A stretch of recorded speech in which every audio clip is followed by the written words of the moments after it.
अच्छा, हमारा जो मेन फोकस है, कल हमने कुछ डिस्कशन जो है वो करना शुरू की थी कि इस पूरे कोर्स से हम क्या चीज़ अचीव करना चाहिए और एआई में स्पेसिफिकली किस चीज़ का ज़्यादा ट्रेंड है जिस पे हमें अपना हाथ सीधा करना है, जिसमें डेवलपमेंट या कोडिंग करनी है हमने। उसको हम दोबारा आज रोड मैप के तौर पे समझेंगे। एक्चुअली एक एप्लीकेशन जो एआई से बन रही है उसके अंदर हमें किस किस तरह की चीज़ों को अंडरस्टैंड करना चाहिए कि ताकि हमारा हैंड्स ऑन उसमें ज़्यादा अच्छा हो जाए। अच्छा, सबसे पहले एआई की कोई भी एप्लीकेशन बिल्ड करने के लिए हमें एक बेस लैंग्वेज की ज़रूरत पड़ती है। दो मेजर लैंग्वेजेस हैं, एक पाइथन लैंग्वेज है, एक आर लैंग्वेज है, लेकिन ज़्यादातर लोग पाइथन लैंग्वेज का इस्तेमाल करते हैं। तो अगर हम बेस पे रखें तो हमारी जो पहली प्रायोरिटी होनी चाहिए वो होनी चाहिए कि हम पाइथन के ऊपर ग्रिप हासिल करेंगे। पाइथन एक प्रोग्रामिंग लैंग्वेज है, तो स्टेप वन तो एक्चुअली हमें पाइथन पे ग्रिप हासिल करना है। पाइथन हमें अच्छी तरह समझ आती हो, उसमें जितने भी बिल्ट इन फंक्शंस हैं और उसकी जितनी थर्ड पार्टी मॉड्यूल्स हैं और मॉड्यूलिंग इंटरनली कैसे होती है, एक फ़ाइल से दूसरे फाइल में हम कोड कैसे एक्सेस करते हैं और बहुत सारी चीज़ें। तो यानी मेन हमारा टारगेट ये होना चाहिए, फर्स्ट एआई की किसी भी एप्लीकेशन को डेवलप करने के लिए हमें प्रोग्रामिंग लैंग्वेज की ज़रूरत है। तो पाइथन एक बेस प्रोग्रामिंग लैंग्वेज है जिसको हम अंडरस्टैंड करेंगे या स्टडी करेंगे। अच्छा, अब पाइथन को सीखने के बाद यानी पाइथन बेस अगर हमारी बन जाती है या प्रोग्रामिंग लैंग्वेज हमारे पास बन जाती है तो उसके बाद और कुछ थर्ड पार्टी मॉड्यूल्स जो पाइथन में यूज़ होते हैं वो अगर हम स्टडी कर लेते हैं तो मेरी जो राय है, मुझे ये ऐसे लगता है कि हमें एआई की समहाउ कुछ कॉन्टेक्स्ट बनाना चाहिए। उसको थ्योरी भी कह सकते हैं कि थ्योरी अंडरस्टैंड करनी चाहिए कि एआई के अंदर कौन कौन सी फील्ड्स हैं और एआई के अंदर क्या क्या चीज़ें ट्रेंड हैं या किस चीज़ के अंदर डेवलपमेंट हो रही है, पहले कैसे होती थी, मॉडल कैसे वर्क करते हैं, उसकी यानी उसके अंदर टर्मिनोलॉजी क्या होती हैं।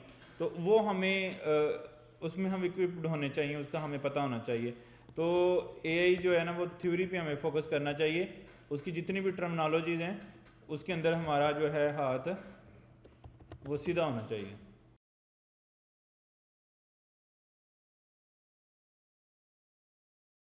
पाइथन के बाद यानी हम एआई की जो बेसिक थ्योरी है ना कि एआई कैसे काम करती है एक्चुअली, उसके अंदर कौन कौन से मॉडल किसे कहते हैं, ट्रेनिंग किसे कहते हैं, इन्फ्रेंस किसे कहते हैं और इपोक किसे कहते हैं और मशीन लर्निंग क्या है, डीप लर्निंग क्या है, ओपन सीवी क्या है। यानी इसकी थ्योरी पे जब तक हमें समझ नहीं आएगी ना कि ये टर्मिनोलॉजीज़ का मतलब क्या है और इसमें हम करते क्या हैं, तो हम शायद आगे डेवलपमेंट भी करना हमारे लिए थोड़ा मुश्किल हो। तो हमें टेक्निकली एआई की जो थ्योरी है या टर्मिनोलॉजीज़ हैं उस पर हमें फोकस करना चाहिए। अच्छा, उसके बाद जब हमें थोड़ी बेसिक अंडरस्टैंडिंग बन जाए थ्योरी में तो हमारे पास हमें बैकएंड की डेवलपमेंट करनी है, उसको हम फास्ट एपीआई के अंदर करेंगे। तो यानी फास्ट एपीआई के ऊपर हमें अपना हैंड्स ऑन करना है, इसके ऊपर हमें गुड अंडरस्टैंडिंग बनानी है कि फास्ट एपीआई के अंदर हम एपीआईज कैसे बना सकते हैं और किस तरह ये चीज़ें चलती हैं। तो वो हमारा माइलस्टोन होगा। उसके बाद हम डेटाबेसेस कवर करेंगे कि डेटाबेस क्या होती है, किस तरह काम करती है, एसक्यूएल डेटाबेसेस क्या होती हैं, नो एसक्यूएल डेटाबेसेस क्या होती हैं और माइट भी हम न्योन डीबी जो है वो इस्तेमाल कर लें या जिसके अंदर पोस्टग्रेस एसक्यूएल चल रही होगी, या फिर हम मोंगो डीबी का इस्तेमाल कर सकते हैं। तो डेटाबेसेस के ऊपर हमें थोड़ी सी एक्चुअली लेक्चर लेके अंडरस्टैंडिंग बनानी है। अब उसके बाद जो है यानी ये हम जो रोड मैप बना रहे हैं ना, ये समझो कि फ्यूचर एआई इंजीनियर या फ्यूचर एआई डेवलपर की जो जॉब्स आएंगे ना उसमें इस चीज़ की डिमांड होगी। सबसे पहले देखो, मैं अगर एआई डेवलपर हूँ तो मुझे सबसे पहले मुझे बेस थ्योरी समझ आनी चाहिए। यानी जब कोई बंदा डॉक्टर होता है तो उसको डॉक्टर की ज़ुबान में अगर बात करना नहीं आती तो वो डॉक्टर किस बात का है। अगर हम एआई डेवलपर हैं और अगर मुझे कोई बंदा कहता है कि इन्फ्रेंस क्या होता है और मैं सोचूं कि इन्फ्रेंस क्या होता है तो मुझे ये फिर प्रॉब्लम होगी ना। या ट्रेनिंग किसे कहते हैं, इपोक क्या होता है, कुछ भी क्वेश्चन कर सकता है। तो हमें वो चीज़ आती है या नहीं आती, लेकिन हमें उसकी टर्मिनोलॉजी की समझ आनी चाहिए कि ये एक्चुअली इसका मतलब क्या होता है। वो भी मैं बार बार ड्यूरिंग दी लेक्चर भी लिया करूँगा ताकि आप लोग आहिस्ता आहिस्ता उससे उस टर्मिनोलॉजी से अंडरस्टैंडिंग बना लें। लेकिन कुछ हम थ्योरी जो है वो बना लेंगे और उसकी जो है वो थ्योरी को पढ़ना थोड़ा मतलब खुश्क हो जाता है क्योंकि कोई फ़न नहीं हो रहा, कोई चल नहीं रहा, कोई एरर नहीं आ रहा, एक ही चीज़ को बस आप समझ रहे हो तो समझना ज़बानी थोड़ा मुश्किल होता है। लेकिन हम कोशिश करेंगे कि इसके अंदर कोई ग्राफ, कोई चीज़ें, कोई पिक्चर इस तरह की देखें जिससे जो है ना थोड़ी अंडरस्टैंडिंग बिल्ड होना शुरू हो। अच्छा, उसके बाद हम डेटाबेस को कवर करेंगे। डेटाबेस के अंदर जो है वो एसक्यूएल, नो एसक्यूएल, मैंने जैसे आपको बताया वो चीज़ें हमारे पास होंगी। और उसके बाद जो है जब हमारे पास डेटाबेस समझ आ जाएगी, फास्ट एपीआई हम कवर कर लेंगे। उसके बाद हम जो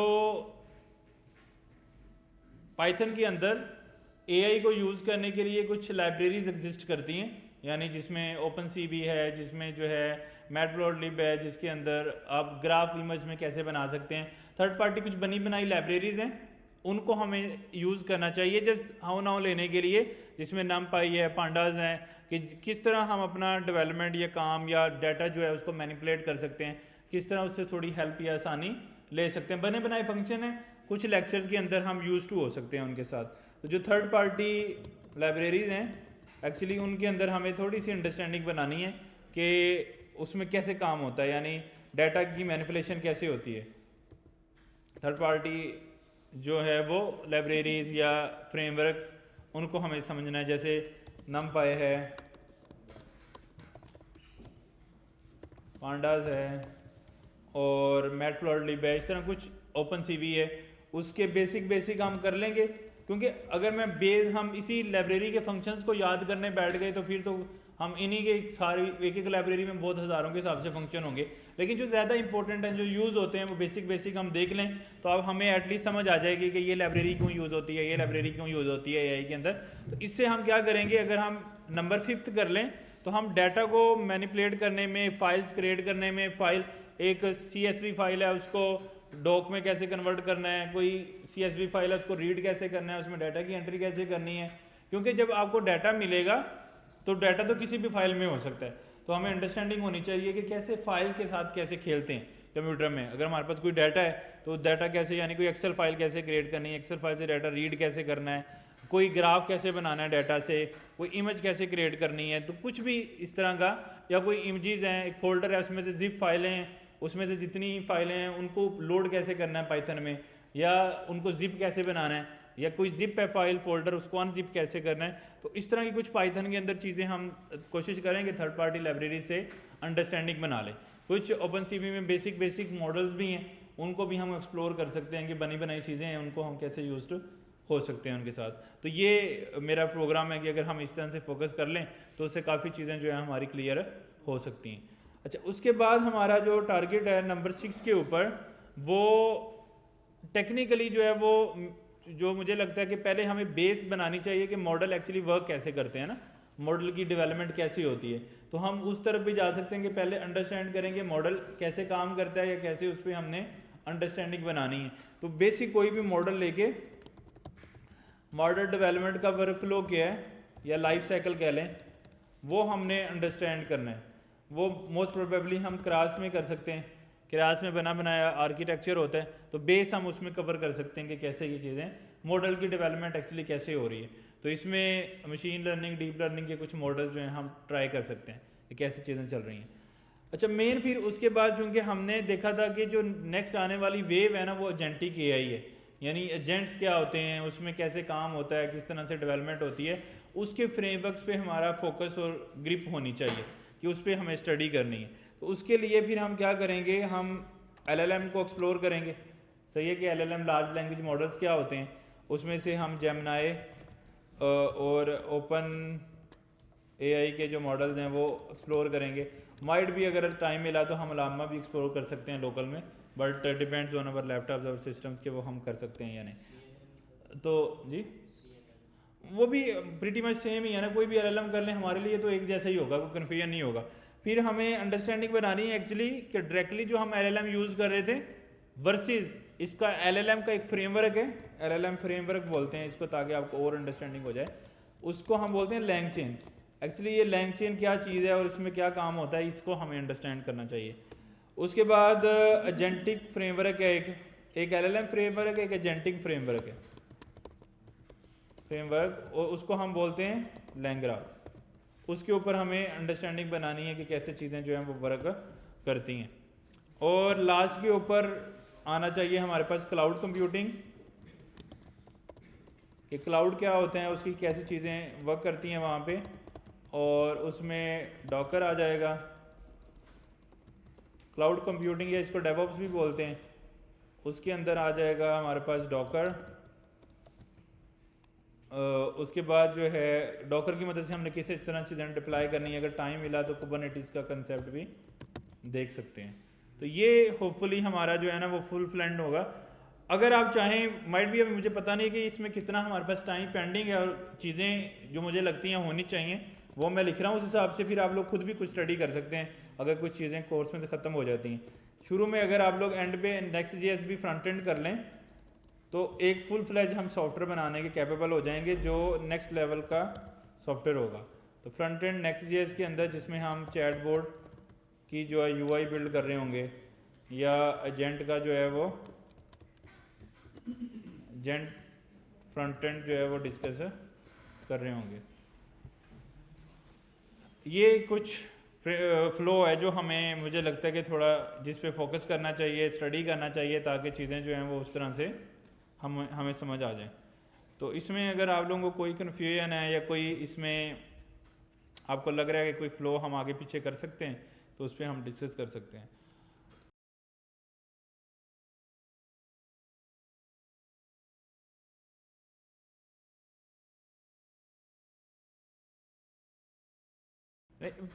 कर सकते हैं एक्चुअली। फास्ट एपीआई को हम फ्लास्क सर्वर भी बोलते हैं। ये फ्लास्क सर्वर पे ही रिटर्न फ्रेमवर्क है। फ्लास्क में कर लें या फास्ट में कर लें, बात एक ही है।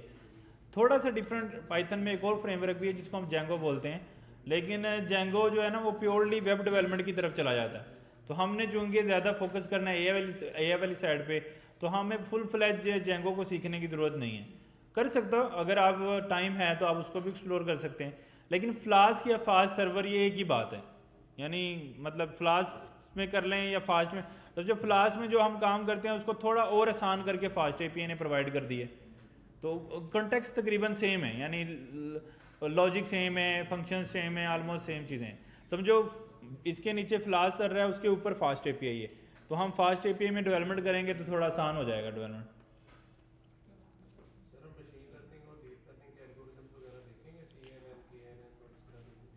हम नंबर 6 पे मॉडल डेवलपमेंट लाइफ साइकिल है ना, उसमें एक्चुअली यही है कि मॉडल्स की कैसे बनते हैं, मशीन लर्निंग के मॉडल्स में क्या फ़र्क है, डीप लर्निंग के मॉडल्स में क्या फ़र्क है, और कुछ एग्जांपल भी हम क्लास में देखने की कोशिश करेंगे ताकि हमें समझ आए कि मॉडल चलता कैसे।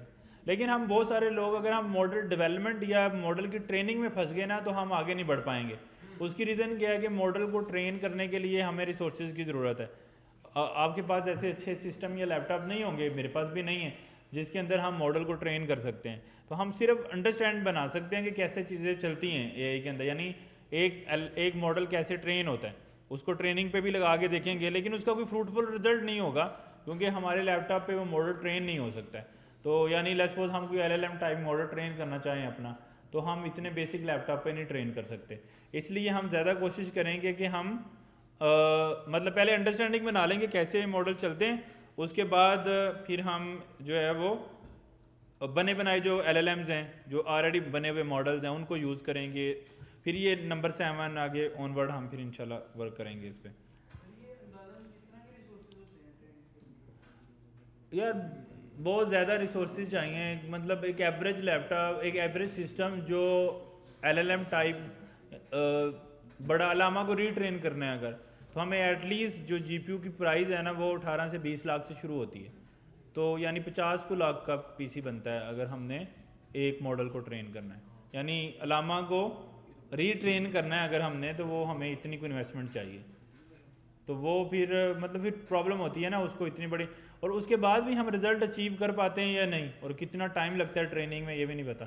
तो हम चीज़ों को समझेंगे, हर चीज़ कैसे चलती है, लेकिन अल्टीमेट वो हम डिपेंड कर रहा होगा कि हम किस तरह जो है उसका इस्तेमाल करते हैं।